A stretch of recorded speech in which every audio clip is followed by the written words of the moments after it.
Hello and welcome to Higher Automation, the podcast brought to you by Hai Robotics, where we explore smarter solutions for your inventory storage and fulfillment operations. I'm your host, Michelle Dawn Mooney, and today we're talking about a challenge that nearly every supply chain leader faces, especially in times of economic uncertainty: how to boost your warehouse performance without breaking the bank on a new facility or breaking ground on the one you already have. With capital spending under pressure, more and more warehouse operators are being asked to sweat their assets, or in other words, to get more out of the space, systems, and teams that they already have.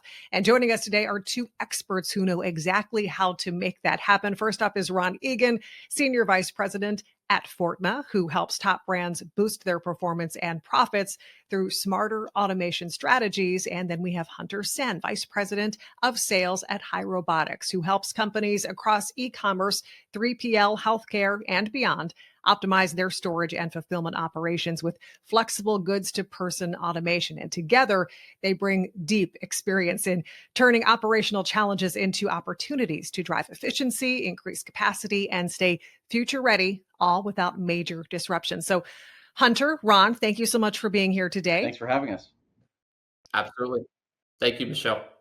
Yeah, looking forward to getting into this conversation. We're talking about smarter automation without the full retrofit and basically how to optimize what we already have, right? Because spending is a big issue. And we kind of just heard in the intro here how everybody is watching everything they have and how can they use that most effectively. So let's start with the big picture here. In an era of economic uncertainty, many businesses are placing a greater focus on, as we said, sweating their assets. So what does that actually mean in a supply chain or warehouse context? It's a great question, and I'm glad that this is where we're starting, because I can tell you, coming out of a very busy industry conference season, this was the topic that nearly every supply chain leader brought up. So when we think about sweating assets in a supply chain context, it really refers to maximizing use and productivity of existing resources. That's buildings, technologies, facilities, inventory, labor, rather than investing in new ones. And when economic conditions are tight, like they are right now, and with geopolitical headwinds that are creating uncertainty for many customers, the prospect of a large capital investment is daunting. And for many organizations, not something they can take on this year or perhaps next year, but their needs are still there, right? So the ability to take advantage of investments that have been made to further optimize that space presents huge opportunity to see some of those benefits in a very difficult environment and drive a meaningful ROI on some short to medium term projects. Thank you for kind of clarifying that, Ron. So many of our listeners, they may be wondering, where do I even start? They're hearing what you're saying and they're feeling everything that you're saying, right? Because as you said, you're hearing it all over the place. If they're tasked with improving performance, but they can't build a new facility or take on a massive capital investment, what's a smart first step for optimizing their existing operation? I'd say a good place to start is just start with the basics. It's really important to understand current state of operations. So for some organizations, they have expertise that enables them to tackle challenges like this themselves. But for most organizations, and what we find, it really requires the need to find partners who bring an operator's mindset, who can come walk the floor of your buildings, help identify potential opportunities for improvement. And for areas where the opportunities and bottlenecks are more operational, a great place to start is do an operational assessment and understand where those challenges are and go tackle them, because those can be short-term wins for an organization. If it's technology, and sometimes there are opportunities where it's clear, if it's about better capacity in the building or increasing throughput, there's a very straightforward technology opportunity to drive enhancements for the organization. Start with a technology assessment and determine what's the best fit to address those needs. I don't think we need to overcomplicate it when we think about optimizing existing operations. Get to the site, work with partners who really understand operations, who can learn your organization, and then ultimately can deliver solutions, whether they're focused on people, process, or technology, that help deliver growth and unlock new capabilities. Yeah, Ron, if I can piggyback off of that, I think that's a really good call out. I like the term you used, operational assessment. So, Michelle, if I could take it really maybe a layer further, I think for our customers that are doing an operational assessment and an outcome of that is we need to invest in a new technology, i.e., automation. I think that can be a daunting next step for a lot of end customers. So, I think it's our responsibility. There's this saying, it's plant a seed, not a forest. And I think a lot of people see the forest out there. The forest would be representative of a lights out operation, fully automated with robotics. That's kind of the end goal, the end picture, but you don't have to start there. It doesn't have to be such a daunting task. So you can take small strategic steps to get to that forest, to go back to the analogy, but it really starts with planting a seed. So what is the seed? The seed is the first step into automation. That can be a lot of times we refer to it as POC, referring to proof of concept or a phase one. It doesn't have to be this lights out automation. You're making headlines. It can grow into that, but the first step is just a seed, right? Then you tend the seed, then you water it, then you prepare the soil, and eventually that becomes a beautiful blossom flower or grows into a forest, whatever that may look like from an analogy perspective. But you can start small, and that's a much more digestible step for customers to take, especially in today's climate. And I think one last thing I'd say to that, if you take that approach, what is extremely important is that you invest in a technology that is modular and flexible. So if you're going to start with a phased approach, you need to make sure that automation you invest in and select that you can iteratively grow with it. It can't result in months and months of downtime. You can afford to do that because, again, we're talking about sweating your assets. So that's utilizing your existing footprint, existing operations. So if you take that small step, strategic step path, I would highly encourage all of our end customers to invest in automation that allows for that plan being modular and flexible in nature.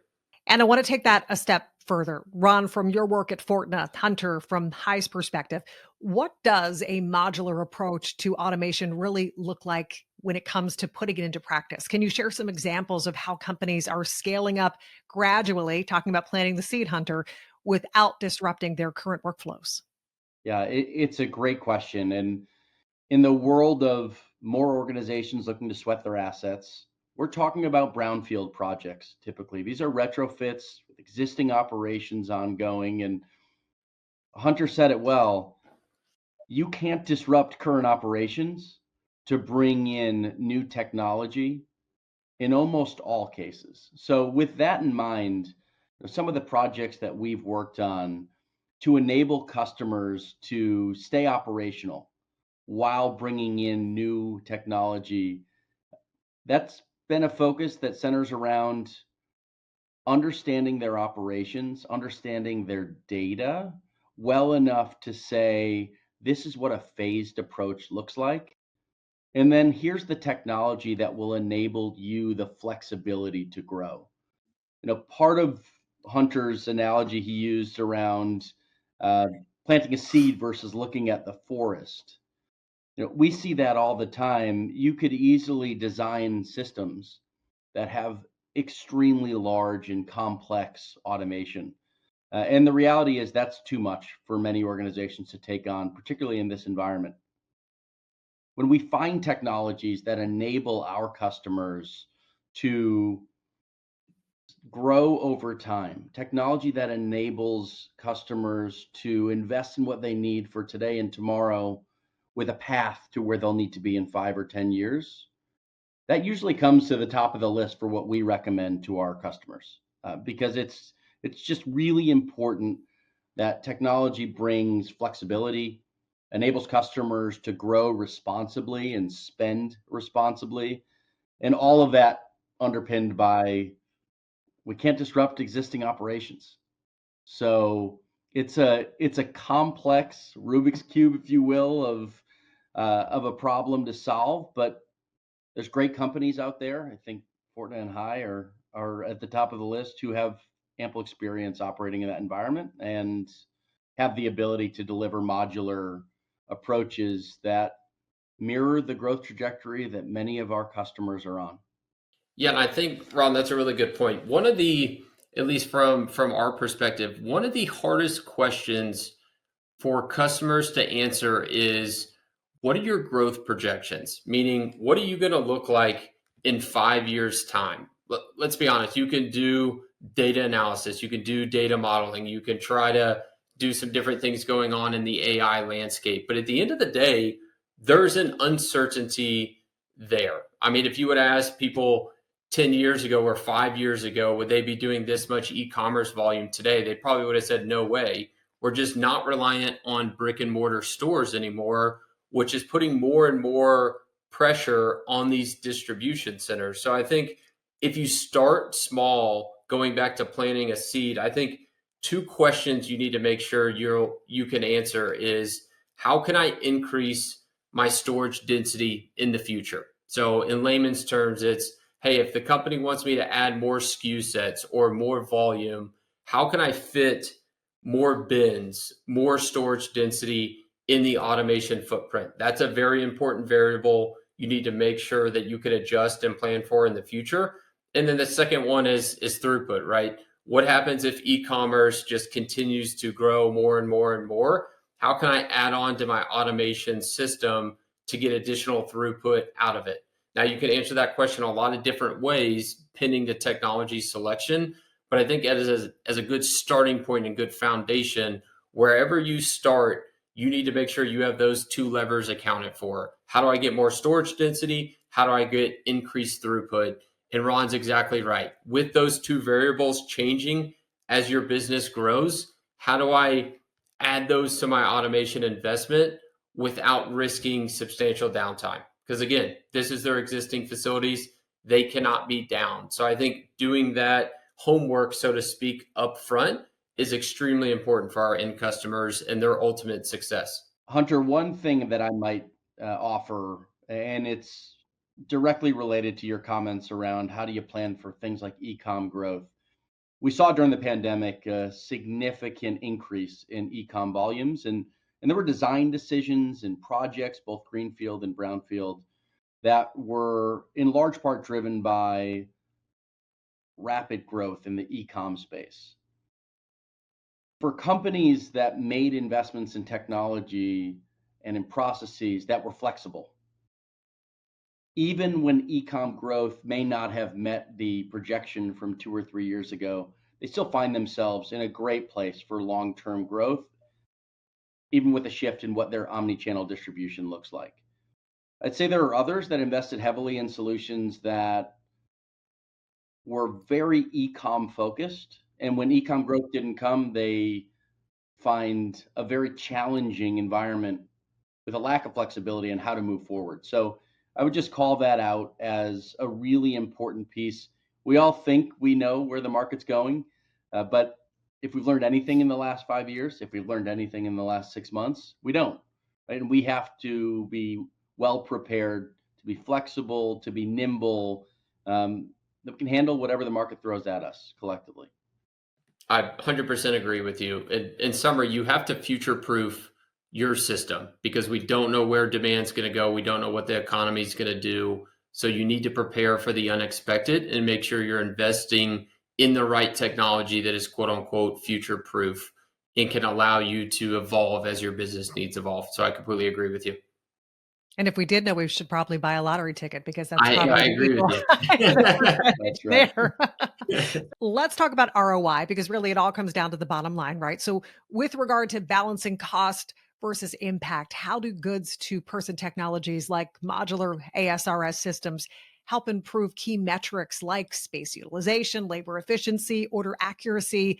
Yeah, I mean, candidly, I think you hit the nail on the head there with the big three. I'll be brief on these, but I think the first one is storage density. That can kind of be an industry buzzword. If I had to define that, storage density, in essence, is maximizing the footprint you've been given. Again, I want to keep going back to that because we're talking about brownfield applications, which is utilizing your existing assets. So it's how do I maximize the density in the given space that I have available to me? That's in essence what storage density is or what it's trying to accomplish. So, how do we maximize storage density? The first thing is utilizing the vertical. So, if you walk into a 40-foot clear building, we can utilize the full vertical there with automation. So that gives you tremendous benefit.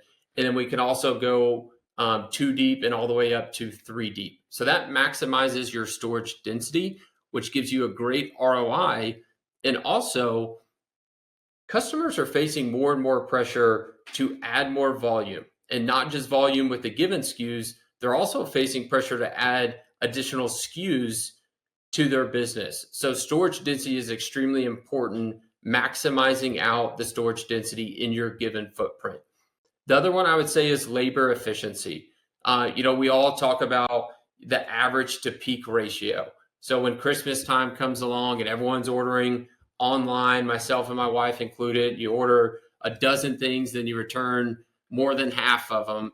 You have to prepare for that spike in volume in your distribution center. It's inevitable. Almost everyone, regardless of your industry, has some sort of peak season. So labor efficiency, what automation can do is reduce your dependency on manual labor. We want to give you options to get additional throughput out other than just hiring additional bodies. So it's reducing your dependency on that so that you're more flexible for your end customers come peak season, which is the Super Bowl. That's really when you need to perform. And we use robots and automation to help that. There's a secret. Robots don't sleep, believe it or not. So we can do a lot of things overnight that you may not be able to achieve in a manual operation. And then the last thing I'd say is order efficiency and accuracy. And Michelle, you hit on this. We call it goods to person technologies for a reason. Goods are being brought to a person. Goods to person. So what does that do? That obviously unlocks a lot of efficiencies because manual operators are not manually going out and retrieving bins. The automation brings it to the operator, which increases efficiency and that increases accuracy because the automation is bringing the right bin. So I think between those are three benefits that automation can unlock, which leads to an attractive ROI. Hunter, it's a great point. And the only thing that I would add is in this environment in particular, the need for a strong business case supported foundationally by a great ROI is critical for the success of a project. And I think you called out some items that are very straightforward to quantify when you have experience in the space. And I think for anyone who's in the market right now for any type of automation, it has to be a requirement that the technology and ultimately the broader solution that we're talking about is supported by a strong business case. And uh, we can't take that for granted because in this environment, we need to see meaningful returns on investment to be able to move forward. And that's where good partners can play a big role with the right technology. Which is a perfect segue, Ron. Thank you for teeing that up for me. I want to wrap with partnerships because they are so important in the scheme of things. So when a company is trying to sweat their assets, which we've gone over, they don't know where to begin. What should they be looking for in a partner? And how do FORTNA and Hai Robotics help support that journey? Like first and foremost, you want experience, right? There's a lot of potential partners in the market today. And for an organization looking to sweat their assets, you should look for someone who's been there before. FORTNA is an organization that's been around for 75 plus years, and we bring a few things to our customers that we've found to be extremely valuable. We're an end-to-end system integrator, and a big part of our approach is starting with customers' data, understanding their business requirements, their challenges, and their growth, and then working closely in a collaborative fashion with partners like Hai Robotics as well to determine the optimal solution to enable success.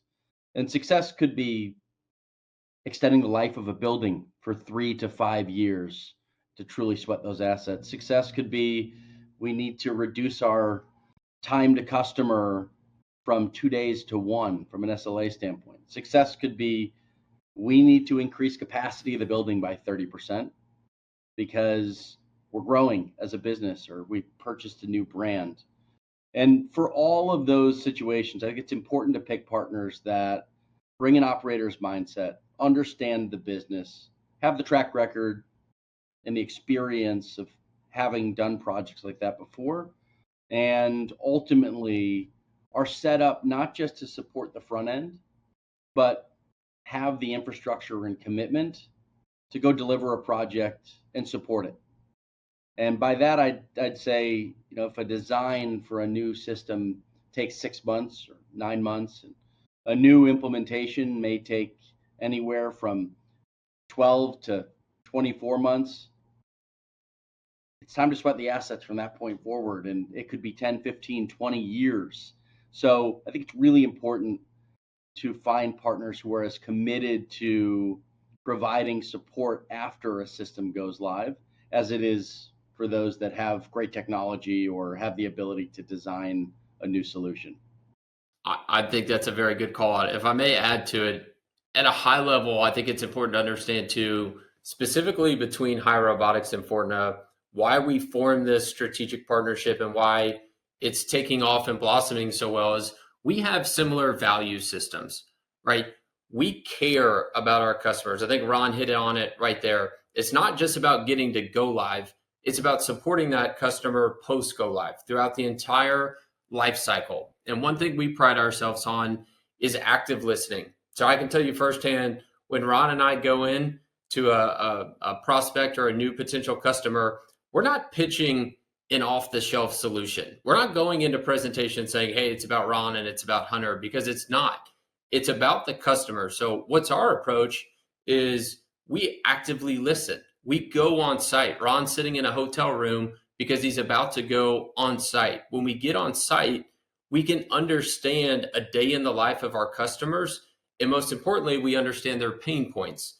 Then when you understand their pain points, we can put together a solution that solves for the pain points. You can't do it inverse of that. You have to understand pain points, then you solve for the pain points to make sure we're providing benefits to our customers. So not everyone prescribes to that line of thinking. And I think it's extremely important that we take that approach. And I know firsthand Hai Robotics takes that approach, and I know FORTNA takes that approach. So putting our customers first and actively listening to them so that we can solution appropriately for their problems.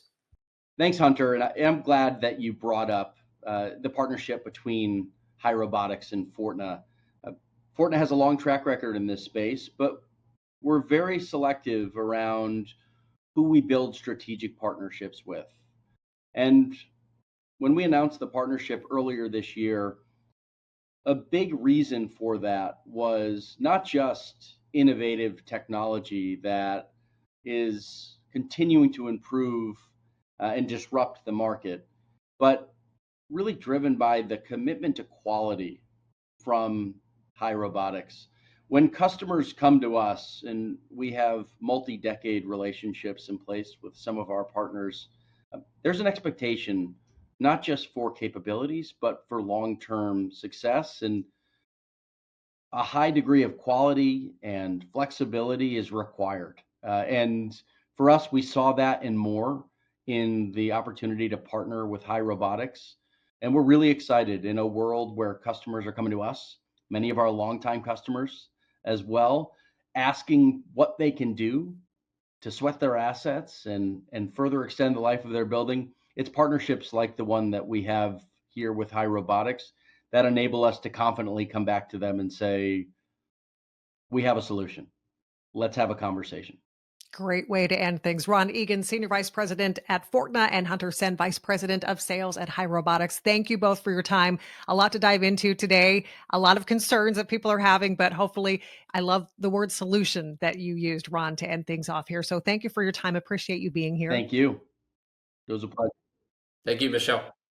And I want to thank all of you for tuning in and listening to Higher Automation, a podcast brought to you by Hai Robotics. Of course, you can visit highrobotics.com for more information there, and be sure to subscribe to the podcast if you'd like to hear more engaging conversations like the one you heard today. I'm your host, Michelle Dawn Mooney. Thanks again for joining us. We hope to connect with you on another podcast soon.